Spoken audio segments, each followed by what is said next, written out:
discussing the top 11 players that deserve to be the best 11 up to today. Game week 21 in the Premier League. Alright, Mo Salah running down the lane. That was last year. This year. Hello and welcome to another episode where we will be discussing the top 11 players that deserve to be the best 11 up to today. Game week 21 in the Premier League. Alright, up to today, the best players so far this season, where we also might hope that these players today might be the players that will be maintaining their momentum throughout this whole season. Alright, so let's straight away dive into our topic for today. Let's start with the goalkeeper. Alright, goalkeeper, we have a lot of competitions.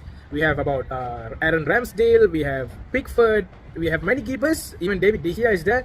But I'm going to give it to Nick Pope, the Newcastle goalie. Alright, Nick Pope will be my choice of goalkeeper this season. So he's going to be the goalkeeper. Now let's move on to the right back. Right back is a huge competition as well, but I don't see any other representative other than Ben White, the 50 million defender who came all the way from Brighton, who's supposed to be a centre back, but he's really playing super good at right back. Alright, so Ben White is definitely my selection. Now the two centre back pairing.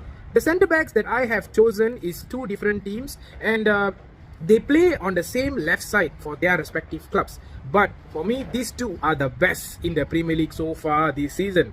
Number one, Gabriel from Arsenal. Alright, Gabriel Magalhaes. This guy is just proving his worth. He's only 22 and he's proving how good he is as a centre back. Gabriel definitely deserves to be one. And the other one is our small guy, Lisandro Martinez from Manchester United. The guy does prove that he is worth the buy. His hard work, his rate. He even managed to score a few goals with his height, and not forgetting the way he man marks. Alright, so I believe Gabriel and Martinez, these two players, will be a good pairing together. Together with them, to cover up the back line with the four pairings, is one guy that you might not predict. I hope, I don't know. If you predict this guy, do let me know in the comment. The one on the left side, Estupiñán from Brighton Hove Albion. So Estupiñán, I had a lot of choice here. I had João Cancelo, but even Pep is not playing him properly now, so he's out. Next, I have Robertson from Liverpool, who is also not doing up to how Robertson usually do. And then I also had Kieran Trippier from Newcastle. But Newcastle, Kieran Trippier, very good player. In fact, Trippier and Estupiñán was two of the one that I was thinking. But when I think of the way these two teams developed, Newcastle had a proper backline. So Kieran Trippier also had help from Saint Maximin or whoever that's playing on the left. But Estupiñán, he had to cover. He also had a lot of assists recently, so I'm giving it to Estupiñán. Alright, so now my formation for this is going to be 4-4-2. So for that reason, we will be having 4 midfielders, 2 centre midfielders, 1 on the right, 1 on the left. So I'll start off with the first centre midfielder. Who else? You have to put his name there. Martin Odegaard. This guy is one of the key players Arsenal have this season, who is not injured, who is now not getting any injuries. And Martin Odegaard is showing his proof. He came as a loanee to Arsenal for 2 seasons and now he's made permanent. And the way he's playing, his intelligence, his vision, his ball vision, the way he passed through the ball to the attacker to score, Martin Odegaard deserves to be one of those centre midfielder. The other one, I have to give this to Kevin De Bruyne. Alright, I mean, Kevin De Bruyne, City has fallen a little, but De Bruyne did not. De Bruyne did not perform for Belgium pretty well.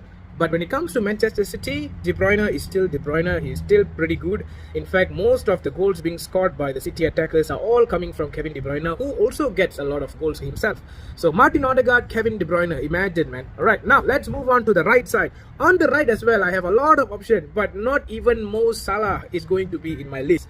Saka. Bukayo Saka deserves to be on the right side. The way the guy plays, the way he plays for Arsenal, the way he plays for England, Saka deservingly took over the place from Mohamed Salah. Mohamed Salah was there permanently, just sticking there for the past 3 seasons to 4 seasons.